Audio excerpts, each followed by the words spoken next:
The freezing rain hammered against my office windows like accusations I couldn't escape. January in Chicago, cold, brutal, unforgiving.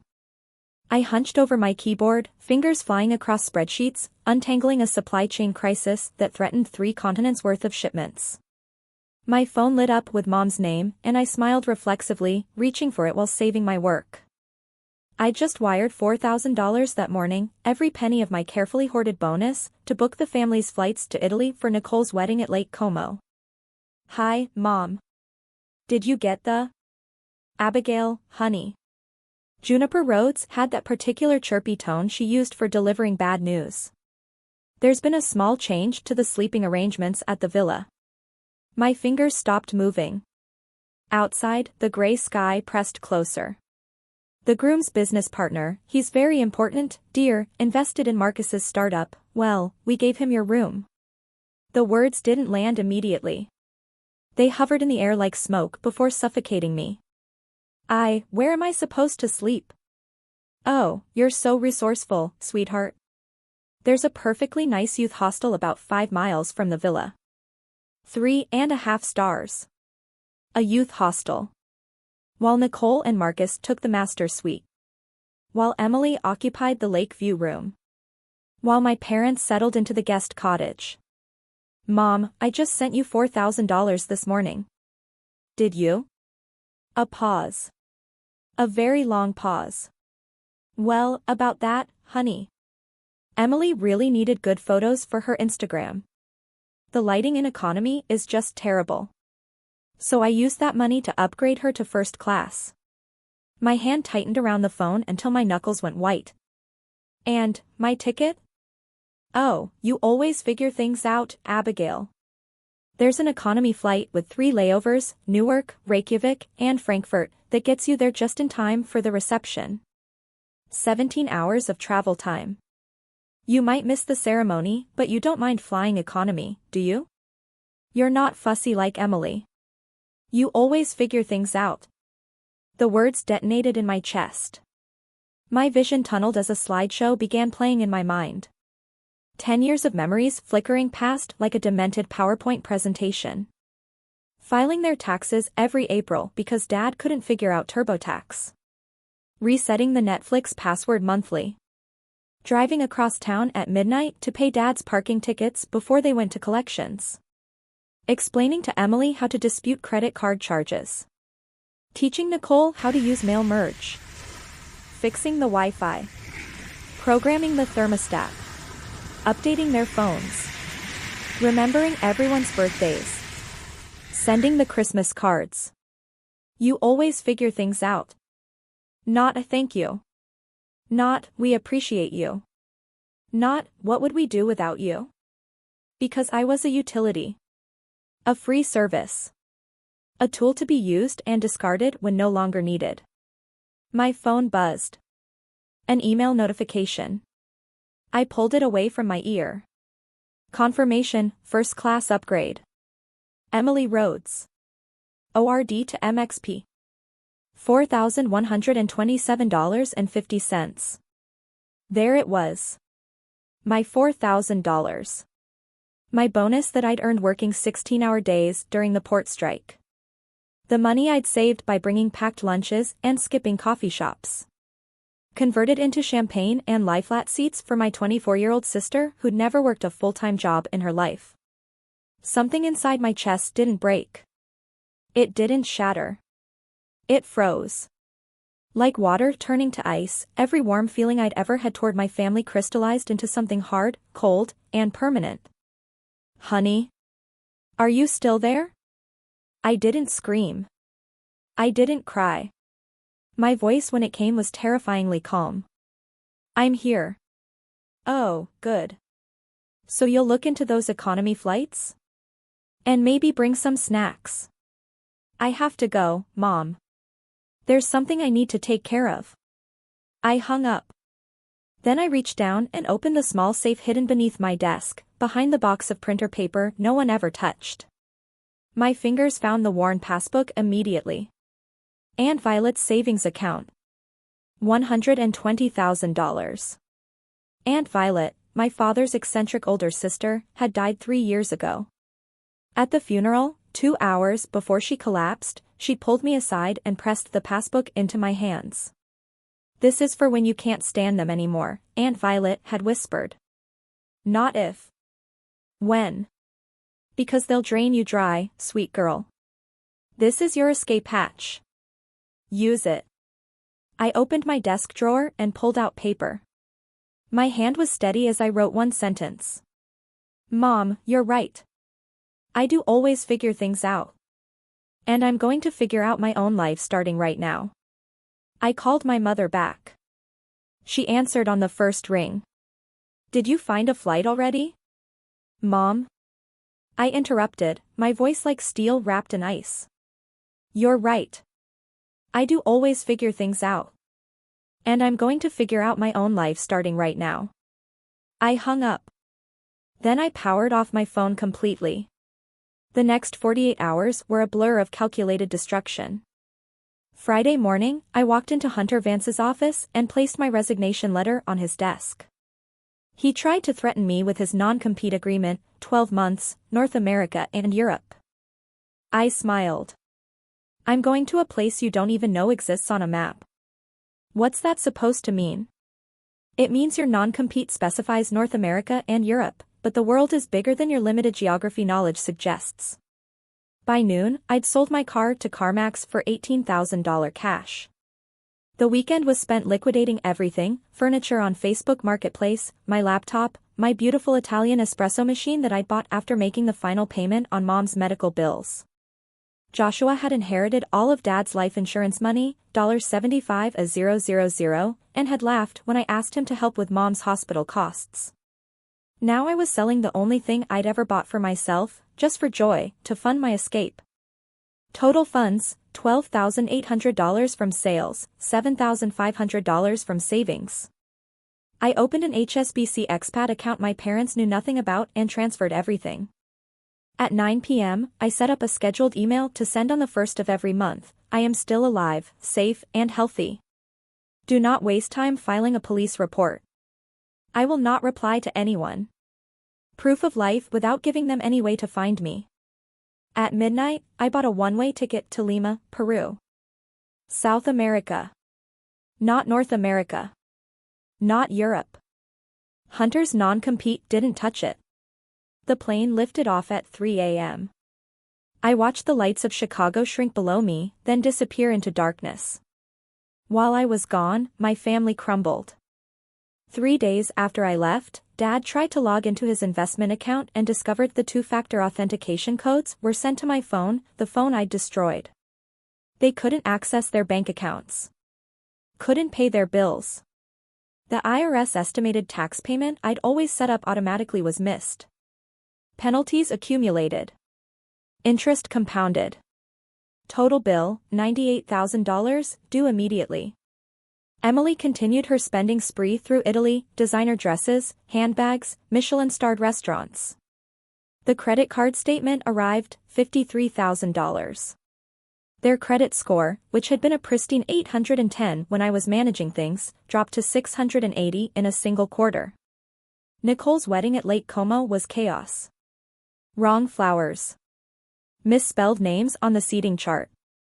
Dietary restrictions not communicated to the caterer. Nicole stood near the fountain, mascara running, crying, "Where is she? Where's Abigail?" She would have fixed all of this. There was an empty chair in the family section. Everyone pretended not to notice. 5,000 miles away in the Andes Mountains, I nearly died. The fever started 3 days into my journey. By nightfall, I was shivering uncontrollably. By morning, I couldn't stand. I lay in a narrow hostel bed, my phone clutched in one hand, staring at my mother's contact information. It would be so easy. One call. "Mom, I'm sick. I need help." They'd come. They'd pay for doctors, for medical evacuation.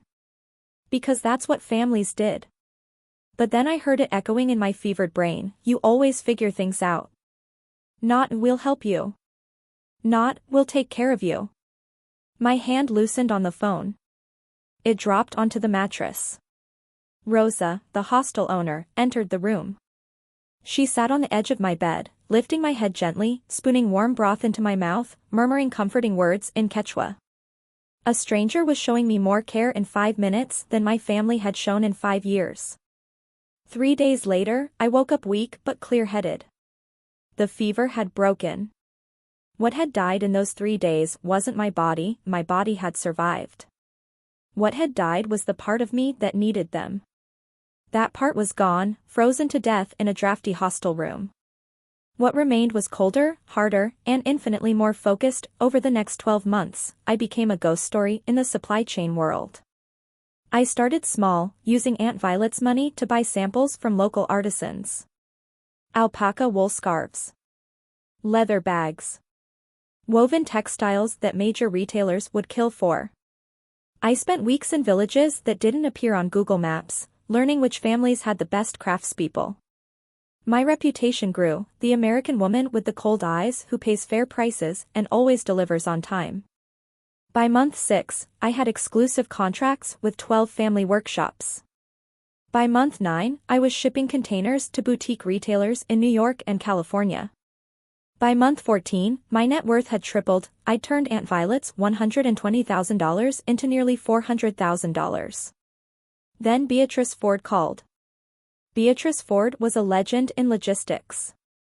She'd built Nexus Logistics from a single warehouse into a global powerhouse. We met at a cafe in Lima, and she got straight to the point. I don't care about your resume. What I care about is that you've done in 12 months what most people couldn't do in 5 years. Global Strategy Director. Chicago Headquarters. Team of 20, budget of $15 million. Salary is $270,000 base, plus bonuses that could double that.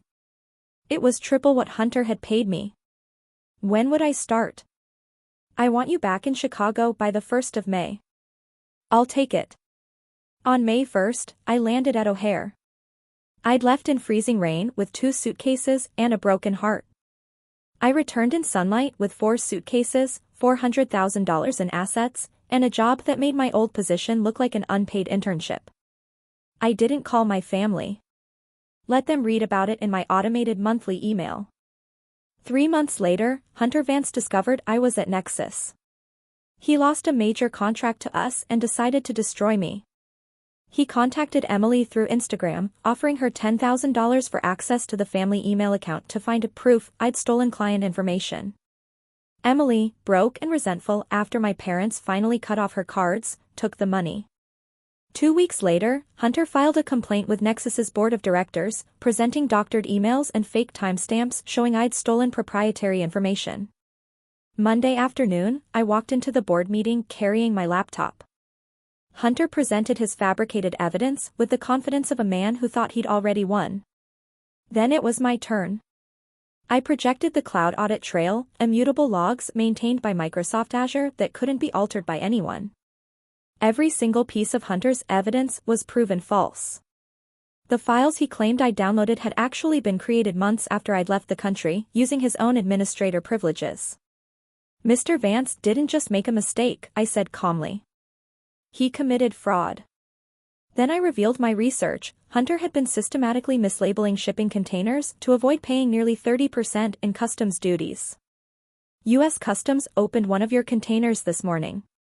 They're currently obtaining a warrant to audit your company's import records for the past 5 years. As if on cue, 2 federal agents walked into the conference room. Hunter Vance? We have a warrant for your company's records. I walked past him as the agents read him his rights. I didn't gloat. I didn't smile. I simply left him there, his career collapsing around him. Beatrice promoted me to senior vice president that evening. 2 weeks later, I met my family at Virtue, an upscale restaurant in Hyde Park. I'd chosen it deliberately, public enough to prevent a scene, expensive enough to make them uncomfortable. They arrived together, Dad and Mom looking older, worn down. Nicole, visibly pregnant now, unable to meet my eyes. And Emily, dressed in last season's clothes, looking angry before she'd even sat down. You just disappeared and left us all to suffer, Emily shouted. You're so selfish. I took a sip of wine, perfectly calm. Left you to suffer? Or left you to handle your own affairs for the first time in your lives? We're family, Emily said. You don't just abandon family. I reached into my bag and pulled out a manila envelope. Emily's eyes went wide. She recognized it. Open it, I said to my parents. Inside were police reports. Court documents. Lawyers' invoices. 4 years ago, I said, Emily got drunk, drove home, and plowed into a parked 1965 Jaguar E-Type. Totaled it. Then she fled the scene. A felony hit and run. Dad looked up, horrified. A hit and run? She came to me. Begged me not to tell you. So I liquidated my entire savings account. $15,000 for a specialist attorney. Another $3,000 for civil damages. I cleaned out my emergency fund, my 401k, everything. I looked directly at Emily. I saved you from a criminal record. And you repaid me by selling fabricated evidence about me to my former boss for $10,000. The silence was absolute. Emily couldn't speak. She just nodded, mascara running down her cheeks. Emily, is this true? Nicole whispered. Mom was crying now. Abigail, I'm so sorry. Of course you didn't know. Because I handled it. I handled everything. Your taxes. Your passwords. Your bills. Your problems. I was your free IT department, your accountant, your personal assistant, your emergency contact, and your ATM machine. And you took it all for granted. After a long moment, Dad spoke. We had to sell the lake house. A distressed sale. We needed the cash immediately. I know, I said. The mysterious LLC that bought it this morning? That was me. The table erupted. I pulled keys from my purse and set them on the table. I bought it back. Paid cash. 20% above market value. The deed is in my name. Why would you do that? Dad asked. Because it's been in the family for 20 years. It matters. I pulled the keys back when Mom reached for them. But here's how it's going to work. You can still use it. For free. However, I looked at Emily. You're banned until you pay back every penny you owe me. I calculated aloud. $15,000 for the lawyer. $3,000 for the civil settlement. Interest over 4 years, $3,600. Plus the $10,000 you took from Hunter.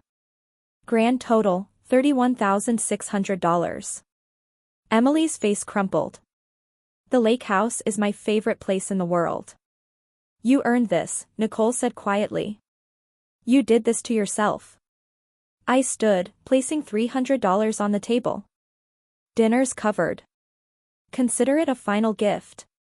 I walked toward the door, then paused. You can keep using the lake house. You can keep having your family gatherings. But from now on, you do it on my terms.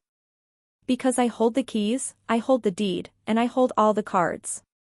I looked at each of them. Welcome to what it feels like when someone else has all the power. I hope you learned something from it.